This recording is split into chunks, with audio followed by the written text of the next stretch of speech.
It was only 8:45 a.m.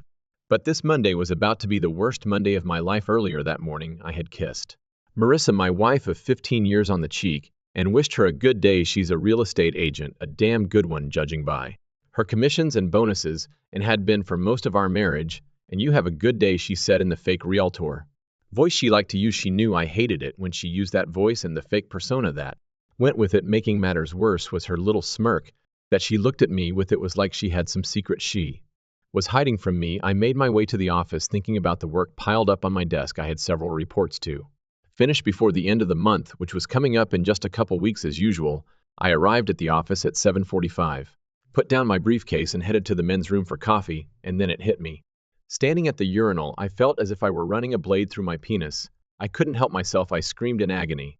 My immediate supervisor, Alan Randall, was using the urinal 2 stalls away from me. He heard my scream, finished his business, and buttoned his pants before coming over to check on me. "Greg, what's wrong?" he asked worriedly. "By the way, it's me, Greg Watson. I feel like I'm on fire," I said. We looked into the urinal and saw the greenish discharge from my penis. I had never been so disgusted in my life. "Okay, Greg," Alan said. "Look, go get checked out.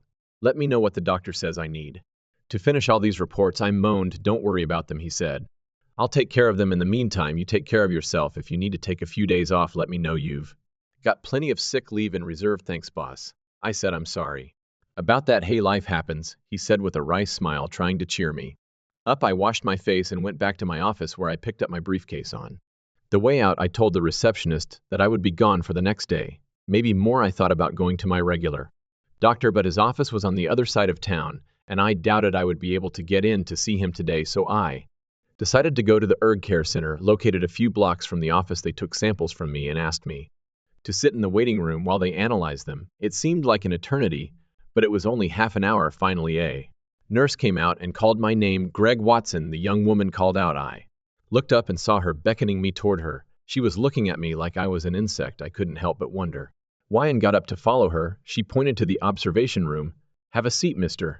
Watson," she said in a very unfriendly tone. I sat down and watched her sit down. Looking at the piece of paper in front of me, she began to take my vitals, blood pressure, temperature, and so on. After she wrote everything down, she looked at me. "The doctor will be here soon," she said before leaving the room. A few minutes later, I heard a knock on the door, and an older gentleman in a white coat looked in. When he saw me, he walked into the room with a folder and sat down. "Mr. Watson, I'm Dr. Smith," he said. "Your preliminary test results have come back, and it appears you have a rather nasty case of gonorrhea." "Garia?" I asked, shocked. "How is that possible?" "It's a sexually transmitted disease, Mr. Watson," he said, looking at me like I was an idiot. "I will prescribe you an antibiotic and recommend that you abstain from sexual activity for 7 days after treatment is complete. If symptoms persist after treatment, I recommend that you see your primary care physician." He went on to explain that there were other tests going on right now, and I might not get the results for a couple weeks or more, and then demanded a list of everyone I'd been with lately. "I've only been sexually intimate with one person in my entire life," I said. "My wife." He looked at me sadly for a few moments before turning his attention to my chart. "But if I contracted it from her, wouldn't she have symptoms too?" "Not necessarily, Mr. Watson," he said. "Even if she has symptoms, she could mistake them for a bladder or vaginal infection. She should be examined as soon as possible. The longer she waits, the greater the risk of developing serious complications." "Excuse me, Mr. Watson." He handed me a packet of pills and made me sign some forms. "Take care of yourself, Mr. Watson, and don't forget to consult your doctor," he said before leaving. "Great," I thought to myself as I went through the checkout process. I got in my car and called my boss to give him the news. "I'm sorry to hear that, Greg," Allen said. "Don't worry, discretion is my middle name. You'll take a leave of absence and come back when you're cleared. I've already forwarded your report, so don't worry about anything. Get well." "Thank you," I said, ending the conversation. I dreaded making the next call, but I had never kept anything from my parents, and I wasn't about to start. Now I pressed my parents' speed dial button and heard my father pick up the phone. "Hey son, how's it going?" he asked. "Are you at work?" "No, Dad, I have a little problem, and I need to have a little talk with you." "And Mom, if that's okay." "Of course," he said. "Are the kids okay?" "As far as I know," I said. "Look, I really don't want to talk about this over the phone." "Well, come over. We can talk over a cup of coffee," he said. We finished talking, and I put my phone away before heading outside. I suppose I should explain something about my family. My sister Denise and I grew up in a very religious family. Our home was a very happy home, filled with laughter and love. We had a very happy childhood, and our parents loved each other very much. But we were brought up with some pretty Strict rules. One of them was about sex outside of marriage, a big no-no in my parents' opinion. Because of this, I never went all the way with any woman until the day I married Marissa. Sure, I dated and fooled around a little, but that was it. I remembered the day I told Marissa I wanted to wait until we were married to have sex. She smiled broadly and kissed me deeply. That's so sweet, she said. I promise I'll rock your world on our wedding night, and she did. I had never felt anything so warm in my life. She didn't seem bothered by my lack of experience, and I gladly let her teach me how to love her the way she liked. I even started to enjoy having sex with her, and she seemed to really enjoy it too. I knew she wasn't a virgin when we got married, but I didn't mind if she stayed faithful to me when we were married. She started working at a large real estate office in town and was working on getting her license about a year after we were married. She gave birth to the first of our two daughters, Lisa. A year after Lisa was born, Ginger came into our lives. Marissa was having a very hard time giving birth to Ginger, so she had her tubes tied, telling me that 2 was enough for any couple. I respected her decision, and we moved on with our lives. I was hoping for a son, but was more than happy with our 2 daughters. Naturally, they both became daddy's girls and had me wrapped around their finger. In number 1 time, Marissa returned to work after her maternity leave ended and dove head first into her work. Many times I found myself in the role of Mr. Mom while she was showing houses in the evenings or doing paperwork in the office. I didn't mind really. My girls and enjoyed taking care of them when Marissa wasn't around. As the girls got older, I started spending even more time with them, taking them to the extracurricular activities they did when Marissa was unavailable. Lisa loved music and took piano and guitar lessons, while Ginger was more athletic and played softball or soccer. As time went on, however, I noticed that Marissa was disappearing more and more often, and it wasn't just evenings. She was often sent to seminars out of town, where she was absent on weekends, and the company's annual retreats kept her away for a whole week. She always called me every night to check in and say hello to the girls, but it wasn't enough. On top of that, she had this annoying fake personality that drove me crazy. I talked to her about it more than once, but it was clear that she wasn't going to give it up. I also noticed that her attitude towards work had changed a bit and wondered if she was spending too much time at work. Even the girls started to notice the change in their mother, but I never thought she would cheat on me. She knows how I feel about infidelity. Finally, I was at my parents' house and pulled into the driveway. Dad met me at the door with a big hug and a clap on the shoulder. The coffee just ran out. Come on in and we'll sit and talk, he said. I walked into the dining room and gave my mom a hug before we sat down at the table. Mom poured us coffee, and I added cream and butter peen to it. Dad did the same, and we took a sip each. Why don't we start with prayer? Asked Dad. Of course, I was used to it by now. They all did it that way. There was prayer first, then discussion. We'd pray for a few minutes, and then we'd get down to business. What's wrong, son? Asked Dad. I just came from the urgent care clinic. I have Gara. I said. Oh my God, Dad said quietly. It was one of the things I admired about him. He could take just about anything as long as it was the truth. Were you fooling around? He asked.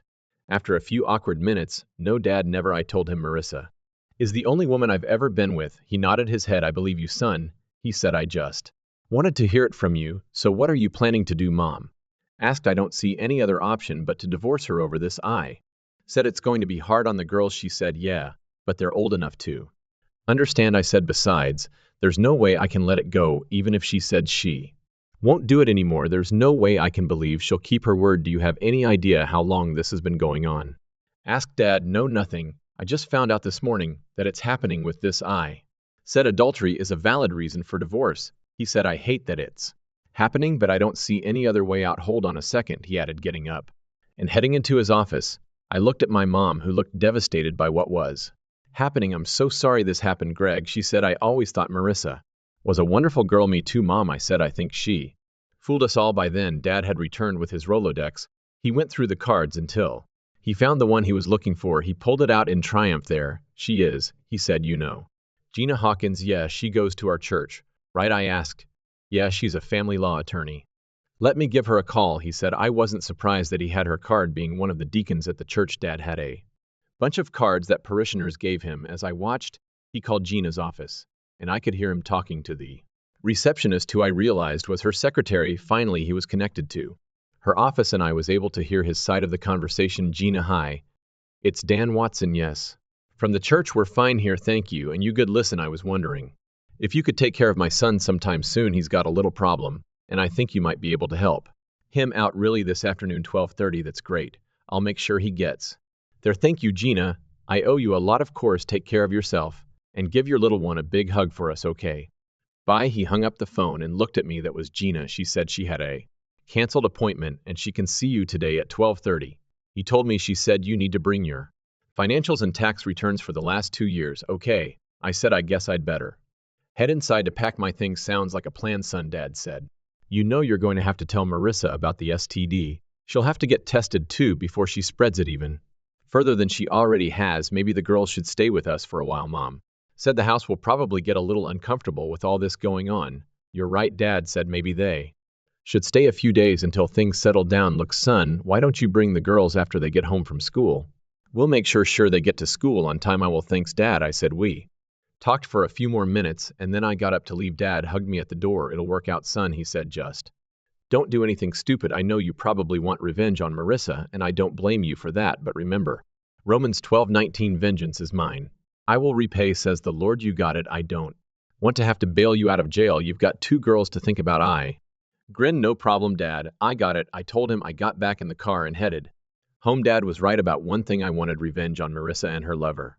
Or lovers. I had loved her exclusively for over 15 years, and was more than upset that this was how she had repaid me. I got home and started digging through my files to find my old tax returns. I also had to dig through Marissa's things to find her returns as well. About 8 years ago, she had said she wanted to file separate returns, claiming it would keep us from paying more taxes than we needed to. I agreed with her idea and thought nothing more of it. When I got her tax forms, I found out the real reason she wanted to file separately.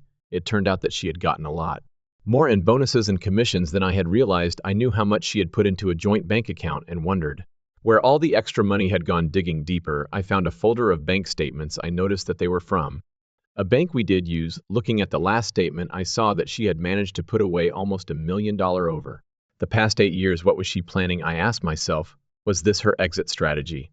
Was she planning to leave after the kids left for college? I took the statements along with her tax forms and folded them into my folder. I got into my car and was about to get out when my phone beeped, letting me know I had a text message. It was a text from Marissa letting me know that she had a late show and shouldn't wait for dinner. Yeah, right, I thought. No problem. I wrote back, I'll see you when you get home. I sent the message wondering if she'd noticed that I hadn't told her I loved her. Whatever. I thought. I got to Gina's office building, parked the car, and headed to her suite. When I walked in there, I was greeted by an attractive blonde receptionist. I'm here to see Gina Hawkins. I said. I have an appointment for 12:30. She looked at her computer for a moment, then smiled and ushered me into Gina's office. Gina stood up and we shook hands. It's good to see you, Greg, she said with a smile. Would you like some coffee? Coffee is great, I said. You're welcome. Gina looked at the receptionist. Could you bring 2 cups? And some butter and nuts? Asked Gina. Sure, the receptionist said, and left. She returned a few minutes later with 2 cups and several small capsules filled with butter. Gina motioned for me to sit down, and I did. I was surprised to hear from your father this morning, Gina said. So you have a problem that requires my help? Yeah, looks like Marissa's cheating on me, I said. I'm sorry to hear that, Gina replied. I thought you 2 were the real deal. I thought so too, but apparently not so. Why don't you tell me what happened? Asked Gina.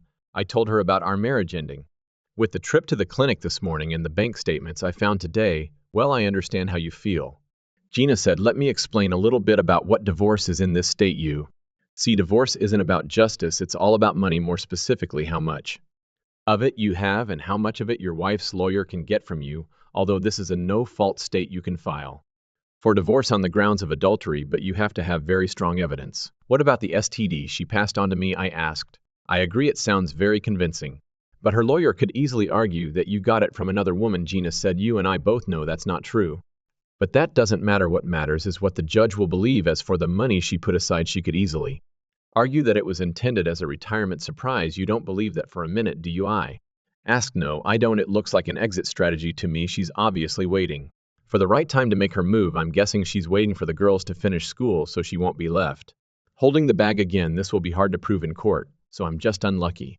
Then is that what you're telling me? No, not at all, she said. I have a private detective and I can get him on the case as early as this afternoon. If you'd like, if she's playing, we'll catch her. Do you want to go that route? It could be quite expensive too, but at least you'll have evidence we can use in court. Yes. Do it, I said. Okay.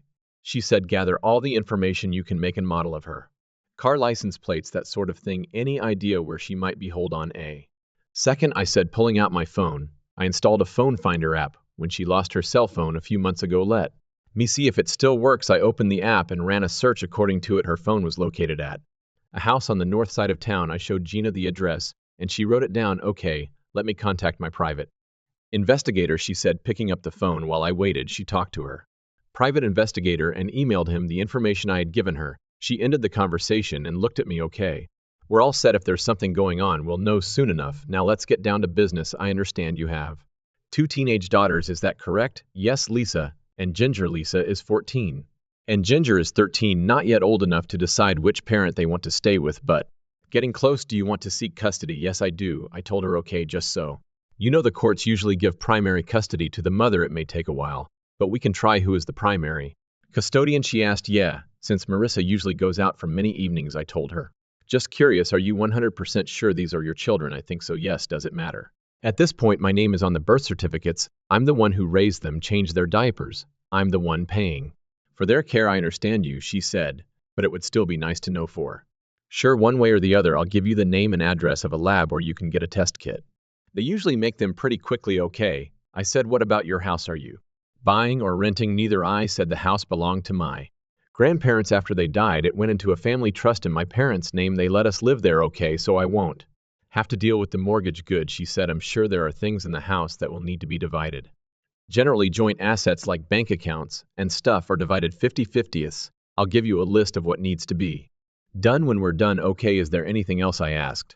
Not now, she said. I'll start the paperwork, but let's see what my pie comes up with before we proceed. But fill out the checklist anyway. Do you think I should go and meet her face to face? I asked. That's probably not a bad idea. At least let her know she needs to get tested for STDs. That way you won't be liable in case she spreads the infection further. Makes sense, I said. She finished with the paperwork and handed me a checklist and a card with the lab's name on it. Anything else? I asked. That's all for now, she said. Go ahead and deal with it. We'll let you know if and when we get information from the investigator about the fee. You can ask my secretary and Greg. Yes, don't do anything stupid. We'll get through this. It won't be fun, but it'll get better. I know, I said. Thanks for your help. You're welcome, she said. We'll be in touch. With those words, I left, wrote a prepayment check, and headed for the lab. After getting the kit, I went to the bank and checked out most of what Gina had written. Then I headed home. This is probably where most guys would have sat down and gotten drunk off their asses, agonizing over what happens in a situation like this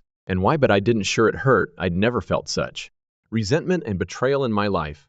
But I don't drink, and I never have. That was another rule. I grew up with my parents never drank, and neither did I. I did make coffee and sat down at the table with a cup when it was ready, but I didn't have time to ponder the situation as my two angels burst through the door. They usually came home around this time after getting a ride on the bus, but they usually didn't see me when they got home. Daddy, you're home, Lisa said. Are you okay?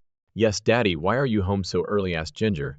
It's been a pretty hectic day. I told them. Look, why don't you two go up and pack enough stuff to last you a couple days? You'll stay with your grandparents for a while. Why, Daddy? Asked Ginger. What's going on? Is something wrong with Mom? Did you two have a fight? Actually, yes, something is wrong. And no, your mom and I didn't fight. I'm afraid that might come later. I told them.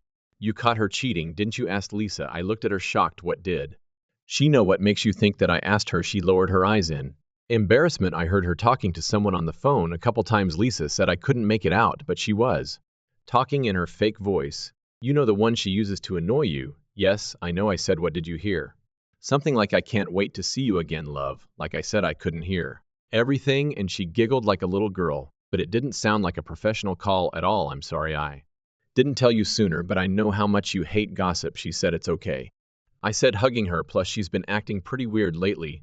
Lisa said. It's like she doesn't have time or desire to talk to us. Do you feel the same way? I asked, looking at Ginger. She nodded her head. Yeah, she said, like she doesn't want us to bother her or something. Well, you two can bother me anytime you want, I said as I hugged them both. But first, I need to swab both of you. Cheeks? Cheek swab? Asked Ginger, opening the test kit. Yes, I said. My lawyer said I should take a DNA test. You don't think we're really your children? Asked Lisa. Yes, I told her, but she wants to make sure. So you're getting a divorce? Asked Lisa. Looks like it, I told her. Is there no way you can forget what she did? Asked Ginger. I don't think so, I told her. She gave me a little, you might say, a gift. I had to see a doctor this morning. Oh shoot, Lisa said, nearly releasing a 4-letter word. Sorry, she said awkwardly. It's okay, sweetheart. I've had more than one urge to curse today, I told her. Now let me take some samples from you. I took one swab and wiped the inside of Lisa's cheek, then did the same with Ginger. After their samples were in the Kit, I took a sample from my cheek and put it in a separate vial. Okay, you two go upstairs and get enough to last you for a couple nights. We need to be here in 15 minutes. And don't forget your homework. I said. They went to their rooms and began to pack up while I assembled the experiment. Kit, my plan was to take the kids to their grandparents and then take the kit back to the lab. Daddy, if you get divorced, can I stay with you? Asked Lisa as I drove the car. Yeah, me too, Ginger added. I hope so. Girls, I said, I'm asking for custody, but you should know that the courts usually give custody to the mother. I don't want to stay with her. Lisa said, right now, I hate her for what she did to us. I considered telling her not to hate her mother, but decided against it. She was expressing the same thing I was. I understand how you feel, sweetheart. I said, just remember, no matter what happens, I'll always love you, and I'll always be there for you. I love you too, Daddy, she said, tears streaming down her face. Seeing her tears made me even angrier at Marissa than before. I vowed to make her pay for this. Vengeance is mine. I will repay, says the Lord. I heard my father's mental words. Finally, we got to my parents' house, and I pulled into the driveway. I turned to them, hugged and kissed each of them, and promised to call them later. After the kids got out of the car, we all went to the porch where my dad was waiting for us. The girls hugged him and took their stuff into the house. I gave him a hug, and Mom came over to say hello. I'd better get to the lab before it's too late. I said, are you okay? Asked Dad. I'm fine as far as I can be under the circumstances. Okay, we'll pray for you. Give us a call and let us know how it went with Marissa. He said, I will, but I'm not sure when that will be. I said, it's okay, Han. Mom said, you can call anytime. Thanks, I told her before giving her a hug. I better go. I got back at my car and headed to the lab. I got there a half hour before closing time and handed my analysis kit to the receptionist. How soon will I get the results? I asked. We should be able to get them to you by the end of the week, she said with a smile. Great, thanks, I said. I got out, headed towards the house. On the way, I decided to call Loretta, Marissa's older sister. I put in my Bluetooth earpiece and hit speed dial on my phone. She answered after the second ring. Hey Greg, how's my favorite brother-in-law doing? She asked. I've had better. I said, I have a question for you if you have a minute. Of course, she said. Have you talked to Marissa lately? Not since we were at your place last month. She said, everything okay? No, it's not, I said. She listened silently as I laid out the Reader Digest version of what was going on. My God, she said, I hate to say it, Greg, but it looks like she's back to her old habits. Old habits? What do you mean? Asked I. She was pretty wild when she was young, went through guys like most people go through socks, cheated on just about every guy she dated. She was like that for most of high school and college. After she met you, she calmed down, and I thought she was over it all. She told me she met her soulmate and wouldn't play the field anymore, so I didn't say anything to you. I'm sorry, I probably should have told you. No, it's okay, I said. It's not your fault. I understand you plan to kick her out tonight and wanted to see if she could stay here with us. Actually, yes, I said, if that's okay with you. I heard her sigh over the phone. I think she might stay here for a while, at least until she gets a grip on herself, she said. Frank won't be too happy about it, though I don't want it to cause you problems. I told her it's okay, he'll deal with her just so long as she doesn't stay here too long. Okay, thanks, I appreciate that. I don't know when she'll be home tonight, but I'll call you when she leaves. Thank you, she said. How did the girls take it? They're not happy, but they're doing better than I thought they would. You've raised a couple of good young women, Greg. You have to be strong for them, she said. I'm trying, I said. Well, I should get going. I still have to make dinner. Call me later, okay? I will, I told her before we ended the conversation. I got home and decided to heat up some leftover meatloaf for dinner. I had just finished watching the evening news when my phone rang. I saw that it was a call from Gina and answered it. Hi, Greg, she said. When I answered, I looked at my watch and saw that it was just over 6:30. Hey, I said, working late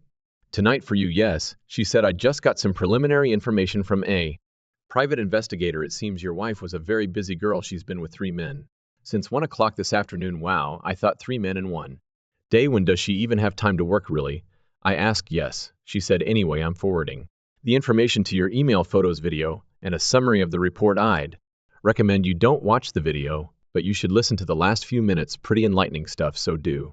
You now have enough evidence for a divorce. Oh yeah, she said. Call me when you're done listening to the audio recording. Okay, thanks, Gina, I said. When we were done talking, I started up my laptop and checked my email. I opened the video and turned it up to the point Gina had mentioned in her email. I had no desire to watch the video of her having sex, but I was curious to hear what she had to say. I see you're married, he said, pointing to her rings. For the moment, she said. I noticed you're married too, she added, glancing at his ring. Yes, my wife and I have an open marriage, he said. And you, it's not an open marriage like yours, but I allow liberties when they arise, she said. So your husband doesn't know? He Asked, no, he doesn't, she said. He has no idea what kind of he's married to. Now I'm guessing the lying, I thought to myself, what's the matter, isn't he doing? Well, at home, the man asked he had better, for I have taught him everything he knows. She told him, you taught him, the man asked. Shocked, was he a virgin when you got married? Believe it or not, he was. She said, imagine a 23-year-old virgin. He's a religious freak, doesn't smoke, doesn't drink, hell, he doesn't even swear. He'd probably go into a bender if I said next to him he didn't even know how to have sex until we were married. The man said, sounds like a loser. So why do you stay with him? Do you love him? In a way, I guess so, at least a little bit. Heck, a good father to my girls, takes good care of them, doesn't fuss when I get home late. Other than that, Hun's a total bore. She said, the girls are his? He asked. She shrugged. Honestly, I don't know, maybe. Honestly, I don't care. He thinks they're his, and that's the main thing, she said. How long have you been fiddling with him? If you don't mind me asking. I don't mind, she said. Hell, I've been having fun my whole married life, and he still didn't get it. No, he has no idea. He's never been with another woman, so he won't even know the difference. That's it, she said. At that moment, I had to hold back a gagging fit. It made me sick to think that she'd been doing this to me the whole time we'd been married. Do you plan to stay with him? Yeah, for now at least, until the girls graduate high school and go off to college, she said. That's about 5 years from now. I'll have everything ready to run away by then. Why wait? He asked. Because the courts usually give custody to the mother, and the last thing I want to do is end up with 2 teenage girls in my arms. She says, what do you plan to do after this? I plan to celebrate, maybe have fun with a few people at once. Maybe I'll go on a cruise or retire to Costa Rica or something. I don't know, she said. Oh, I've got a couple guys. Do you think you can get away for the weekend? He asked. Sure, she said. I can tell Greg I have a mandatory weekend seminar or something. He'll believe anything I tell him. Let me know when you can get out and we'll set it up. You have my number. I will, she said with a smile. He glanced at his watch. It's getting late, and it's time for me to leave. I look forward to seeing you again. Sweetheart, I'm looking forward to it myself, she said. He left the room, and Marissa settled down on the bed with a huge grin on her face. Oh, Greg, she said to the empty room, you have no idea what's in store for you. I finished the video and wiped away the tears that were now streaming down my face. I hadn't realized she was so angry. I sighed and dialed Gina's number. I just finished with the video, I said. You were right, it was enlightening. So how do you want me to proceed? She asked. Burn it to the ground, I said. Firmly. Consider it done, she said. What about all those guys she was with? I asked. Can we go after them too? I'm afraid not, she said. Alienation of affection lawsuits are no longer allowed in this state. Don't worry about it. I have a feeling things aren't going to go well for them when their wives catch Gloria. Avenge is mine. I will repay, says the Lord, I said quietly, repeating what Dad had told me earlier. Gina giggled at that. Well, I have to go, she said. I'll prepare the papers and hand her in this week. She wants to run away. We'll set it up for her. Only it won't be the way she wanted it. Thanks, Gina. I owe you one. I said I'd love to just take good care of your girls, she said. We finished talking, and I leaned back on the back of the couch, tears streaming down my face. It pained me to think that I had given Marissa the 15 best years of my life. A few minutes later, my phone buzzed again. It was a call from Marissa. Hi, I said in response. Hi, Greg, she said. Are you okay? That doesn't sound good. It's been a bad day, I said. What going on? I'm finishing up work. I think I made another sale, she said. Okay, I said in a neutral tone. I'll be leaving soon, so I'll be home in half an hour. Okay, yes, of course, I told her. Okay, I'll see you when I get home. Love you, she said in her fake voice. Me too, I said, ending the conversation. I wondered if she noticed that I hadn't told her I loved her, and then I realized I didn't care if she noticed or not. I printed out the 4 pictures, putting them all on one sheet of paper, and put them in her. I intended to meet her tonight when she got home. I laid out all my things on the kitchen table, then made a cup of coffee and sat down to wait for Marissa to come home. I waited and waited. After an hour, she still hadn't shown up, but I figured she was probably lingering somewhere, so I kept waiting. 2 hours later, she still hadn't shown up, and I was getting worried. I called her cell phone, but it went straight to voicemail. I left a message and sent her a text, but got no response. 3 hours later, there was still nothing. I started to wonder if she had been in an accident. Almost 3.5 hours later, I got a call on my home phone. I picked up the phone, hoping it was her, but it wasn't. Greg Watson, I said, picking up the phone. Mr. Watson, this is Angela Barnes from Mercy Hospital. Are you related to Marissa Watson? She's my wife, I said. Really? Not for long, Mr. Watson. Your wife was in an accident and has been brought here for treatment.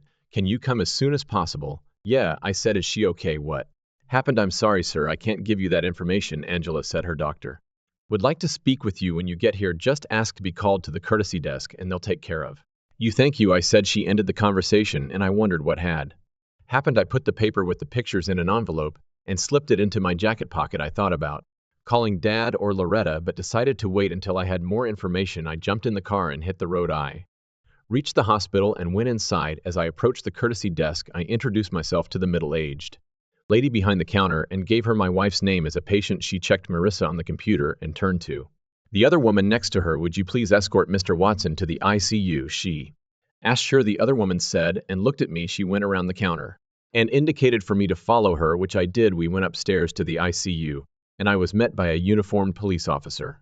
Mr. Watson, he asked. That's me, I said. I'm Officer Simpson, the one who responded to the report of your wife's accident. He said, what's wrong? I asked. She was driving through the intersection of 3rd and Main when she was hit by a truck. The other driver was drunk, ran a red light, and hit her car on the driver's side. I'm very sorry. He said, it's okay. I said her car was taken to the junkyard. There's not much left of it, he said, handing me a business card from the tow truck company. If there's anything I can do to help, give me a call. Thank you, officer, I said, taking his card when he left. A man in a white medical coat approached me. Greg Watson, he asked. Yeah, I asked. I'm Dr. Blake. I'm the doctor in charge of your wife's treatment. Can we talk for a moment, please? Sure, I said. He led me into a small room, closed the door, and sat down in a chair in front of a small round table. I sat in the other chair across from him. How is my wife doing? I asked. She has several broken bones and quite a lot of internal injuries. She also took a severe blow to the head. We've put her in a medically induced coma to help her recover. But there's more. Did you know your wife has GRIA? Yes, I learned that firsthand this morning, I said. And I take it you're being treated for that? He asked. Yes, I said. Good, but that's not all. Our initial tests indicate that she may be HIV positive. We've sent her blood for a full blood test, but it will take a few days, if not weeks, to get the results. Have you been tested for HIV?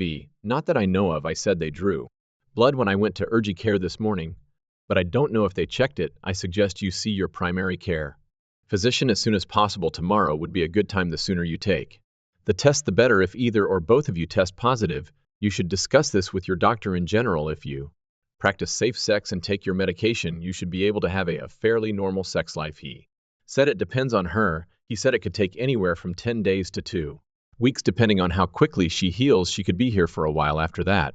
Can I see her now? I asked. Of course. He said she could really use your support right now. I grinned to myself. He stood up and opened the door. She's in room 5 over there, he added, pointing to a door. Thank you, doctor, I said, shaking his hand. I walked into her room and looked at her. She was covered in bandages, and a cast covered one leg all the way up to her hip. Her face was black and blue, and a few cuts had been stitched up. She looked like she had been through a war zone. I said a prayer for her, and then removed the ring. I took out the envelope with the pictures and wrote her name on the front. Then I put my ring inside and sealed the envelope. I looked at the nurse who was taking care of her. Could you make sure she gets this when she wakes up? I asked. Of course. The nurse said, go put it on the tray over there, she added, pointing to an empty wheeled tray. Thank you, I said, placing it on the tray so Marissa could see it. I took one last look at the woman on the bed. As much as I hated what she had done, I didn't want to see her like this. Seeing that she was still wearing her rings, I took them off and put them in my pocket. Goodbye, Marissa, I said quietly. I'll see you later. The nurse looked at me cheerfully. As I left the room, I called Loretta on the way home from the hospital to bring her up to speed. She was shocked when I told her what had happened and what the doctor had told me. Greg, you know Frank won't let her stay here if she's HIV positive. She said, I know it will be safe, but he won't want her around the kids. I can't go against him on this issue. Her parents retired a few years ago and moved to Florida, so that was out of the question. Then I guess I'll have to find her an apartment. I said, I think it's for the best. She said, I'm sorry, Greg, but I'm not going to put her above my family. She made her bed, let her lie in it. I don't care. When you find something, I'll help you move her stuff, but then I'll wash my hands of it. I understand. I said, I don't blame you. It's getting late and it's time for bed, but keep me posted, Greg. She said. I told her thanks. It was almost midnight when I got home. I was exhausted, so I undressed and collapsed into bed, falling asleep almost as soon as my head hit the pillow. After waking up the next morning, I called the doctor's office to make a same-day appointment. I was a little surprised when they told me they had an appointment available for later that morning. I then called my parents and told them what had happened. They were shocked to hear about the accident and that she might be HIV positive, but said they would take the girl to the hospital if they wanted to see her. I also told them about the evidence that had been handed to me. Dad asked me to forward them to his email address. It's really bad. I told him. It's all right, son, he said. I'm a big boy now. After I forwarded the letter, I called Gina to tell her the news. She was shocked too, but said it would give her time to finalize the divorce papers. I then called Marissa's office to inform them of her accident. They expressed their condolences to me and promised to stop by to see her. The next 2 weeks were hectic. I managed to find a 2-bedroom ground floor apartment with an attached garage, put down a deposit, and paid 2 months' rent in advance, all from Marissa's half of the bill. The girls and Loretta arrived, helped pack up all of Marissa's things, including our wedding album, and we drove them to the apartment. I also got the report from the DNA lab and was happy to know that both girls were indeed mine. I couldn't help but smile at that. I met with the insurance adjuster and he inspected Marissa's car. I couldn't help but wonder how she had managed to survive the accident. The insurance agent said the same thing. The car ended up being in an accident since the car and the insurance policy were in her name. She would get a check. I got her stuff out of the car and took it to her apartment. Did you stop by Marissa's? My mom asked a week after the accident. No, I haven't, I said. At least not since that first day. Why? I was just wondering. She said she's made it clear that she doesn't care about any of us and she wants to run away. I'm giving her what she wants, just not on her schedule. I said 2 weeks after that fateful Monday, I went to the doctor. I was rid of the gonorrhea Marissa had given me, but the doctor was still waiting to see if she had infected me with something worse. The pain in my groin was almost gone, but the emotional pain I felt in my heart would take a long time to heal. I called Alan and told him I would be back to work the next day, which made him very happy. That same day, I received a call from the hospital informing me that Marissa had finally woken up from her induced coma. The nurse who called said that they were taking tests and examining her and suggested that I come to see her late that night. That suited me just fine. I called Gina and told her the news. She had filed divorce papers with the court and we were both waiting for Marissa to wake up so she could be served. She arranged for the bae to meet me at the hospital in the afternoon. My next call was to Loretta, who agreed to meet me in her room. I told the girls that their mother was awake, but they only shrugged, saying, "Never mind, I'm going to meet her this afternoon. Would you like to come with me?" I asked them. "No thanks, Dad." Lisa said, "I'm too mad at her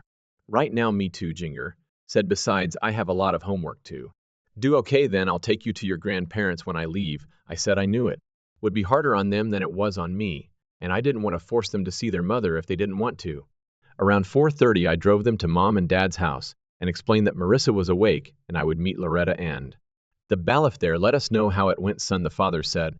"I will." I said, "I'll come back for the girls when I'm done." "Good. Then you can have some of Mom's lasagna when you get here," he said. With a smile, Mom's lasagna was legendary, and it was guaranteed to lift my spirits. "Sounds good," I said before leaving. When I arrived at the hospital, I made my way to the room where Marissa was being cared for. I saw Loretta outside the nurse's station talking to the doctor, and I noticed a man in a brown jacket not far from her holding a manila envelope. This was undoubtedly the bath. I walked over to the nurse's station and spoke to the doctor. "How is she?" I asked. "She's IU's and her vital signs are normal," he said. "The antibiotics we gave her did their job and we just monitoring the situation. She seems to be recovering well. However, I want to keep her here for another week, but I think she can go home after that." "Okay," I said. "Is she allowed to have visitors?" "Yes, but not for too long," he said. "I'm not here for long," I told him. He nodded his head understandingly. Loretta and I headed into her room, and the process server joined us. Marissa looked up as we entered. I saw that she had opened the envelope I had left on my first day here. "Hi, Greg." "Loretta," she said quietly. "Marissa," I said in response. Loretta didn't say anything. Marissa looked at me sadly before she spoke. "I take it you all found out," she said, pointing to the envelope. "Yes, I told her so." "Were you following me or something?" "How did you know?" she asked. "You passed your illness on to me." I said, "That's how I found out, and yes, I followed you after that. I have pictures, video, and audio. More than enough to prove infidelity." I looked at the bailiff and nodded my head before he spoke. He looked at Marissa. "Are you Marissa Watson?" he asked. "Yes," she said quietly. He handed her the envelope and took a picture. "You've been served," he said before walking out. "You couldn't even wait until I was out of the hospital to serve me?" asked Marissa. "No, I said you were the one who wanted to run away. I just moved your schedule forward a few years." "Do the girls know?" she asked in response. "Yes, they are," I told her, "and they don't like you too much right now. That's why they're not here, and you don't have to worry about being led with them. I'm asking for full custody. I will grant you liberal visitation rights if they want to see you, but right now they want nothing to do with you. I don't blame them, not one bit." She looked at me, shocked that I had used her own language against her. "And I understand you hate me too," she said. "Hate is a pretty strong word," I said. "Let's just say I don't think very highly of you anymore." She nodded her head. "Do you think you can forgive me?" she asked. "Maybe someday, when I can look at my girls and no longer see the pain and suffering on their faces. Pain and suffering caused by you, by the way the girls are Mine, I had their DNA tested. That's not going to happen, Doc. Said I. I see, he said. How long will she be in a coma? I asked, where will I go when I'm released? She asked, I rented an AP apartment for you. Loretta has agreed to take you there when you get out. Marissa looked at her older sister. When I said that all your stuff has already been moved and the utilities are in your name, I pulled out an envelope and held it out to her. This is your half of our joint bills minus the deposit and 2 months rent on the apartment. Your car was totaled, so you'll get a check for that as well. She took the envelope and nodded her head. By the way, I also know your little escape fund. My attorney has frozen that account. If you sign the papers, she'll unlock the funds minus my half, of course, I said. She looked at me, shocked that I had discovered her nest egg. I'll fight you for it, she said. I don't think that would be very wise, I told her, unless of course you want the evidence. I have to go public. They are quite graphic. She deflated when I said that. Have your lawyer go through the papers. I'm sure you'll find them as fair as you can under the circumstances, then sign them, and we can get this sham marriage over with. Marissa looked at Loretta, hoping her sister would intercede on her behalf, but she didn't. You stupid, Loretta hissed. I warned you years ago that you'd burn if you didn't pull yourself together. You didn't just lie to your husband and children. You lied to me when you said you'd put all that behind you. I promised Greg I'd take you back to your apartment when you got out, but that's it. After that, I'm done with you. What? Asked Marissa, tears streaming down her face. I knew how close they were, and I knew my older sister was having a hard time. You heard me, you stupid lying.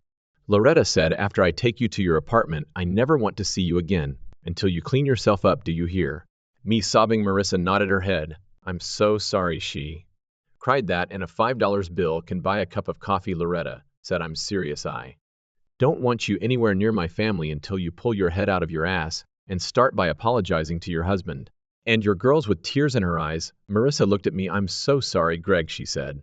I know you don't believe me, but I love you. You're right, I don't believe you. I said, sign the papers, Marissa. And this now. She nodded her head, saying nothing. Goodbye, Marissa. I started to leave, but she spoke before I got to the door. Can I call the girls, Greg, please? She asked. You can call anytime you want, I told her, but I can't guarantee they'll talk to you. I understand, she said quietly. Thank you for that. At least you're welcome, I said, and turned away from her. As I walked across the room, I could see the unpleasant looks from the nurses. No doubt they disapproved of me handing her the divorce papers at the hospital. Too bad. I thought I drove to my parents' house and drowned my sorrow in a huge portion of my mom's lasagna. Epilogue. The divorce went smoothly. 3 months later, I was a free man, and not just in one sense. Not only was I free of Marissa, but I learned that I had dodged a bullet and was HIV negative. Oddly enough, Marissa's test came back negative as well. Well, Gina handed me a check for a little over $450,000, half the money Marissa had kept in her secret account. I didn't need it all, so I put it into 2 accounts for the girls' college education. Life went on for the 3 of us. Lisa and Ginger were my main reason for living these days. Sure, there were times when things were a bit of a stretch. It's not easy being a single dad with 2 teenage girls, but I managed with the help and guidance of my mom. I haven't followed Marissa, but the girls told me she was adjusting to her new life as a single divorced woman. Yes, they finally talked to their mother, and she apologized to them. It was almost a year before the girls warmed up enough to spend even an afternoon with their mother. She bought a new car and went back to selling houses, but with a different company. Somehow her antics became known, and the management was not too happy about what they found out. She was offered either resignation or dismissal. She chose the former and took a job at another company where the girls told me she was doing well, and they said she had finally given up her false identity. As for me, I have found that there are several single ladies in the church claiming my attention. I found myself being pelted with various dishes to take home: pies, casseroles, even lasagna from time to time, and it seemed that my girls were eagerly waiting for me to get attached to them again. Come on, Dad, you need to get out there and start dating again. Lisa told me it's not good for you to be alone. I wouldn't even know where to start, I said, and I'm not alone. You two keep me very busy, but we're not going to stay here forever. It's simple, Daddy, Ginger said.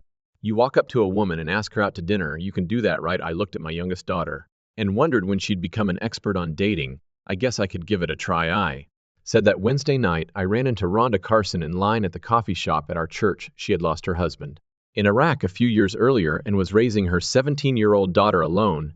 She was one of the women who gave me a casserole to take home for dinner.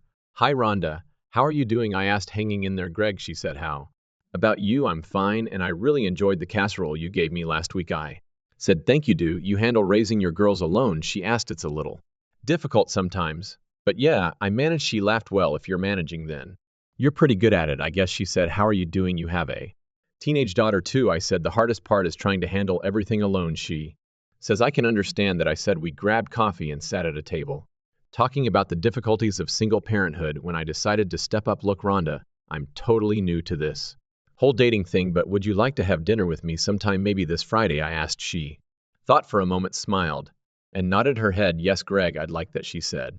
What do you mean? I don't know, I said. I'd like to try the new Texas Roadhouse restaurant. Do you like it? I'd have a steak, she said. Sure, that sounds tempting. Maybe we can go to a movie or something later. Great, I said. I can pick you up at 6:30 if that's okay with you. That sounds wonderful, she said. In fact, you can bring the girls and they can stay with Linda if that's okay with you.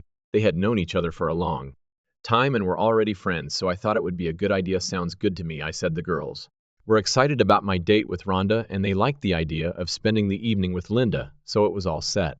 That Friday, I invited the girls over, and we went out to dinner. Rhonda looked really cute in her denim skirt, and we had a great time. We didn't have sex that night, but she gave me a hot kiss when I stopped in front of her house. I noticed 3 sets of eyes watching us from the window of her house, and I thought I saw them giving each other high fives. That was the best night I've had in months, Rhonda said, as I hugged her. Same thing, I said. What if we do it again sometime soon? She said. Maybe we'll send the girls to a movie and we'll stay home and play, she added, running her hand down my leg. I felt a familiar thrill. I think you're onto something, I said, running my hand down her smooth leg.